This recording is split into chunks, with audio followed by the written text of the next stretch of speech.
Hey, welcome back to Yogi's Garage, where the cars are rare, the engines are stubborn, and coolant has a mind of its own. Today, we begin the ritual known as top-end disassembly.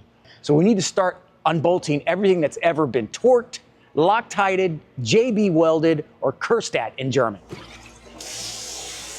I drained the coolant. The coolant disagrees. So if you ever wanted to see what lives between two cylinder banks after 40 years, stick around. Because by the end of this video, both heads are coming off and maybe a few of my brain cells along the way. Are you ready? Let's fix it.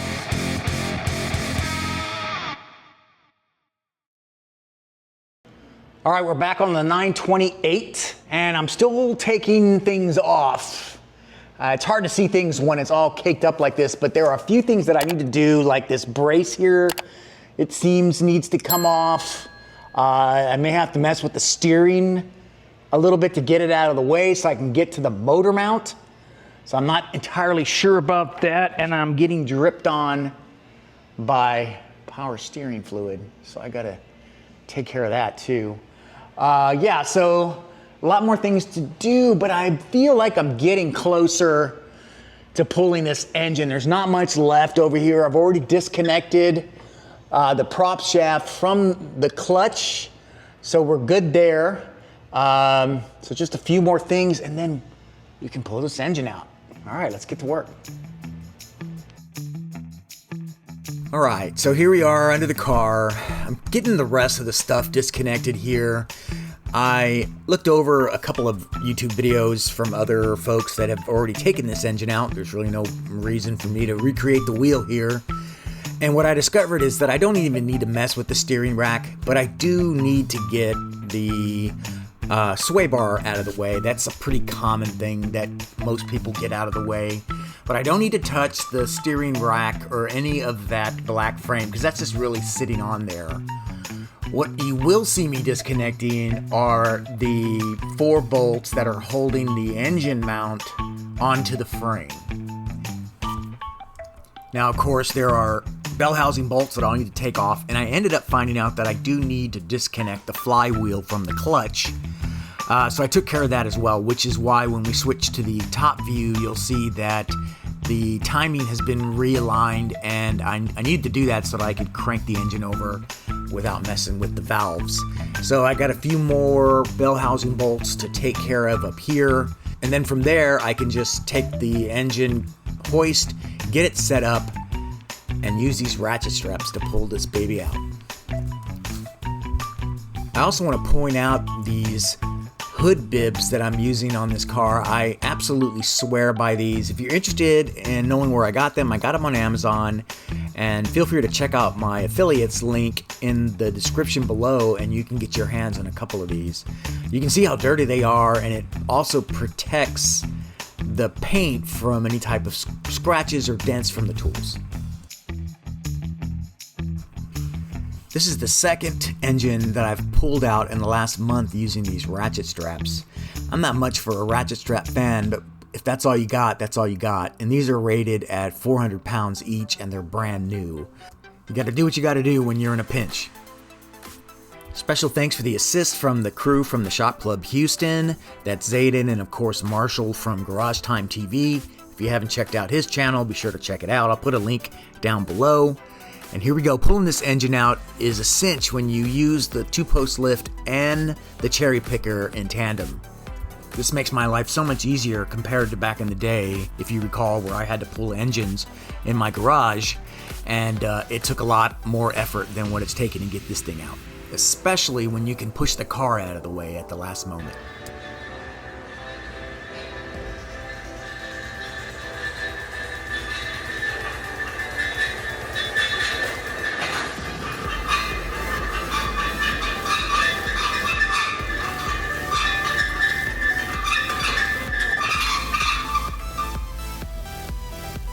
That noise you heard was the engine stand coming from all the way to the other side of the shop.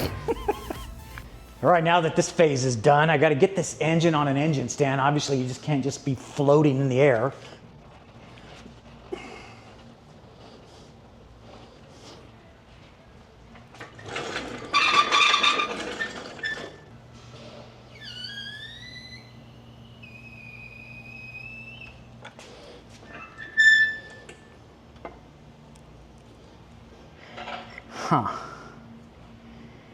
Because that's as far as that one can go on that side, right? Yep. So look, this is just not feasible. Fuck!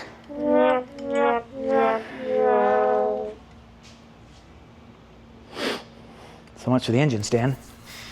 So I'm not really having much luck with these engine stands. I ended up bringing mine from Yogi's Garage HQ, and while it would work, the issue is that the bolt length is 120 millimeters minimum for the bottom, and you need to have a nut.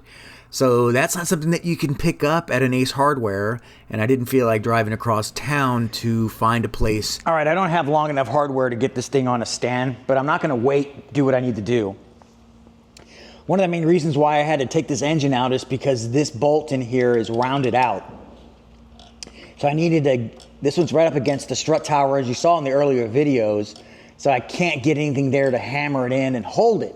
So I can do it now. I'm gonna pull this off because I wanna get this valve cover off. I need to check the condition of the valves and get to the cylinder head, of course. Let's see if I can get this thing hammered in. It's in there, but it's real loose. Yeah, see, it's just hopping. I'm not sure what I'm gonna do other than drilling it out. All right, let's try a straight Allen.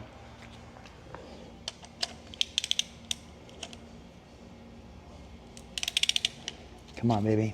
No, it's gonna, come on, come on. Oh, I got it. Yes. Yes. Oh, yeah. All right. Yes. All right, I can start taking this valve cover off, or cam cover, right now. So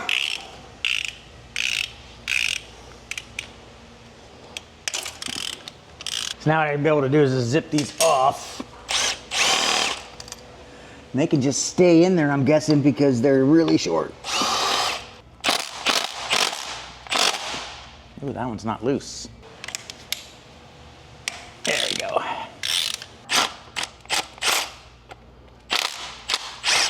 There it goes. Okay, that should do it.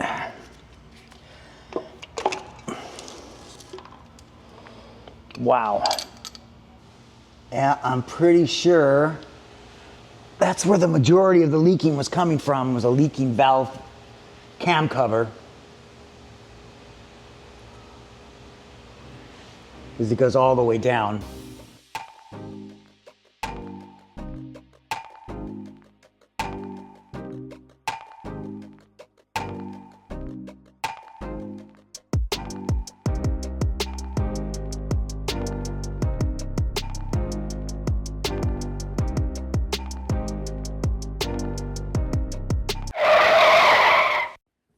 It's time for Yogi's Tech Tip. Yogi's tip of the day is to not, and I mean do not, look down the barrel of brake cleaner when you're getting ready to pull the trigger. As you can see here, I took it right in the eye. Even though I had my glasses on, it was hot and I was sweaty, and they slid down just enough to that brake cleaner got right in my eyes. So please wear eye protection, please wear a face shield, and do not shoot at point blank range with a can of brake cleaner, or you'll get blinded like I almost was. This has been a Yogi's Tech Tip.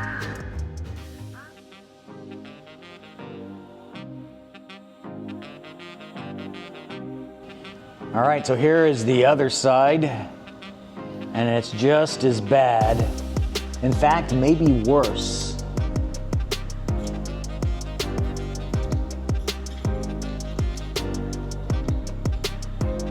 A lot of cleaning to do. Ooh, this thing is heavy. This is OEM 928. It is heavy. I'm hoping the customer will purchase some headers and we can reduce a lot of the weight in here. There you go. Yes, it's the next day. I brought my bolts. They worked. Here we are. Fresh cup of coffee. Cranking it up.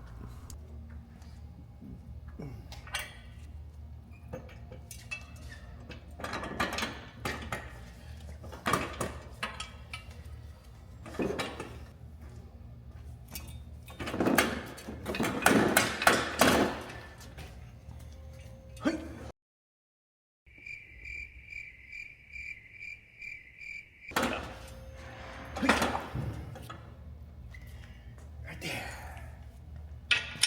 You're on. All right, now that this engine's on a stand, I can start tackling the dismantling.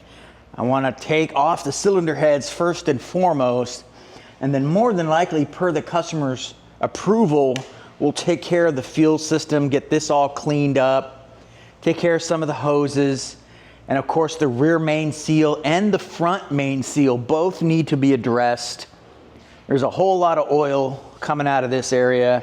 I'm hoping it's just from the RMS and not some oil pump issue, but you can clearly see that this 928 has been coated and caked on with oil for years. The valve cover gasket gave up a long time ago. And again, this isn't even a valve cover, it's a cam cover, because the camshaft is directly inside of the valve cover. So confusing, I know.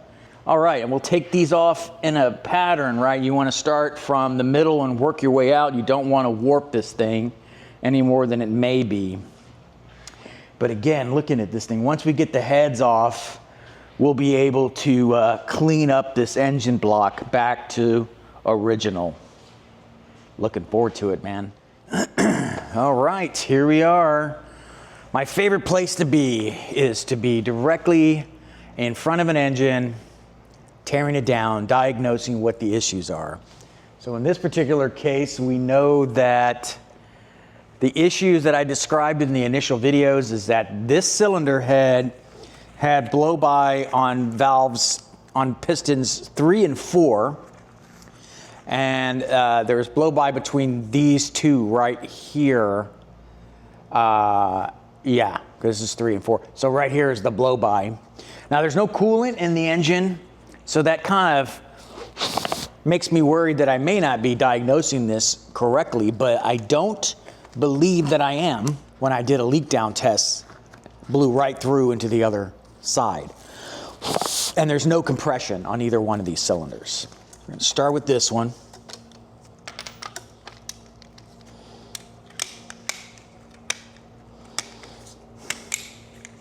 I love this wrench.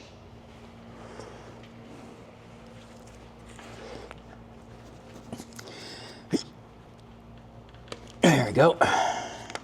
It's moving. There we go. Oh, I think it's jumping teeth. Nope. Ooh,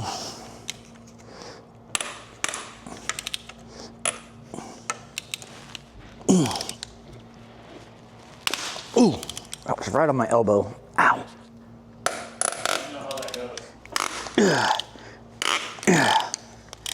Woo. I'm gonna get this engine mount thingy off.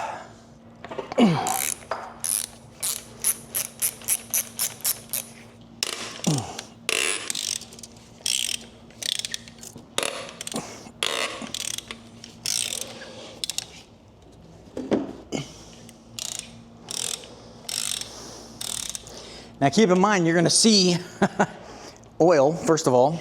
That's what's coming off of this thing. And coolant. The coolant's pretty much drained out of this engine, but there's still a ton inside the engine block. So that's what you're seeing drip. Here we go. And you'll notice I do real short throws on the wrench, because I don't want to knock my arms around too much. And you keep it near your body, you use your body weight instead of just your arms to pop these loose. Okay.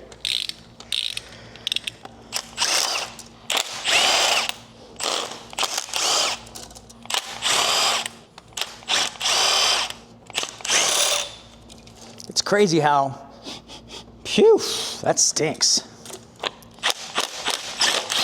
Crazy how I went from a 4-cylinder to a flat 6 to a V8 to a V12. I guess it's just evolution for me. Evolution. Yeah, I smell burnt stuff. Not a good smell of oil. Burnt. Very burnt. This is not good. You just got to find a pry point.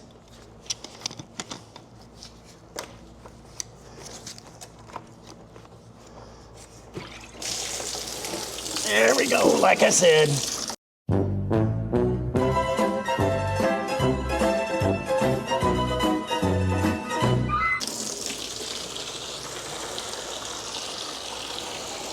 Oh, man.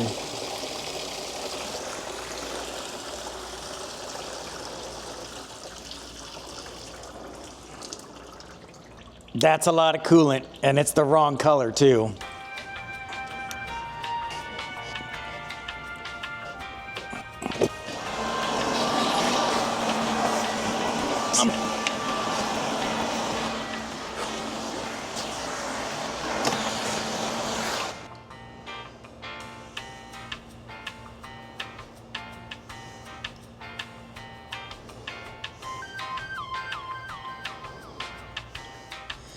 All right, crisis averted. Just need to be real careful here because this thing still wants to spill like crazy. Still a bit of coolant in there. It just wants to come out. Okay, now the head is off, more or less.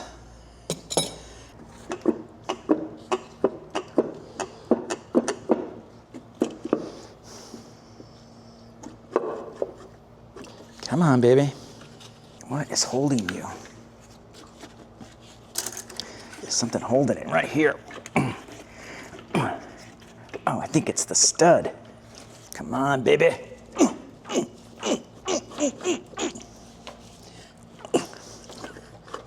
There we go. All right. Oh, boy. All right, this is the side of the engine that did not have the blow-by. This is on the driver's side. But what it does have, you can clearly see there, is corrosion. And I believe the corrosion is coming from these stud bolts. And the corrosion is absolutely eating away at the head gasket, even up here. Interesting. And here is the head gasket in question. You can see a lot of the corrosion in these channels here. And, you know, part of the problem is they're using the wrong, and I'm pretty sure the previous owner, this owner did not know that, but they're using the wrong coolant. It's caustic to aluminum to use the green stuff. You have to use the pink stuff. The valves look okay. No banging damage, maybe? What is that? Okay, nothing. Yeah, the valves look clean. A little dirty, meaning, but they're not stuck open. Okay. All right, let's get this guy busted loose. Come on, buddy, get out of my way. There we go. There we go. Like I said, use your weight. That one was a little loose.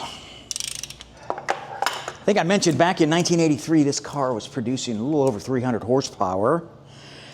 And over the years, they kept improving the car. They released a GTS version, dual overhead cams, all of the good stuff of modern technology, fuel injection. Ooh. Ooh. Okay. Okay, here we go. There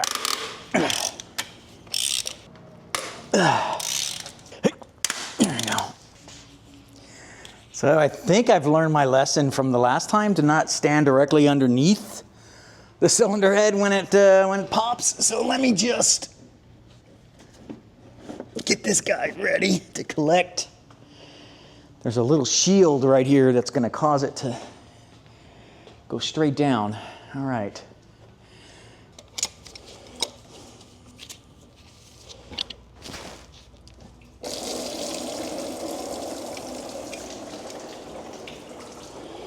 Not too bad. I was ready, buddy. I was ready. Damn it. Not my backpack, though. Oof, that's really on there. Look at that. Tell me this engine didn't need to be worked on.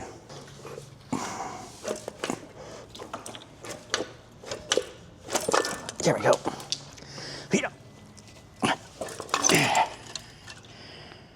Failed head gasket. Failing head gasket. Very much so.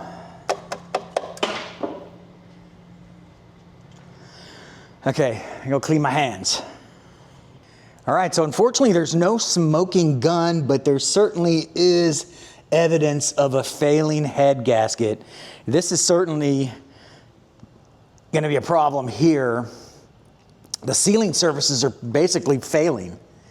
And you can tell that the cylinder head gasket is also failing because of some corrosion, again, on this side. So absolutely, positively needed a rebuild. Wow, okay. Yeah, we got a lot of work ahead of us here, man. But I'm ready for this. I'm gonna tear the rest of this down and clean it up, but not now. I'm gonna do it in the next video. But this is a great stopping point. So I got the engine out, and are ready to see how far the damage goes. I don't think it's gonna go any further. The cylinders look fine. The bottom end, probably replace the oil pan gasket, you know, while I'm in here. But other than that, a tear down and a cleanup. Let's do it.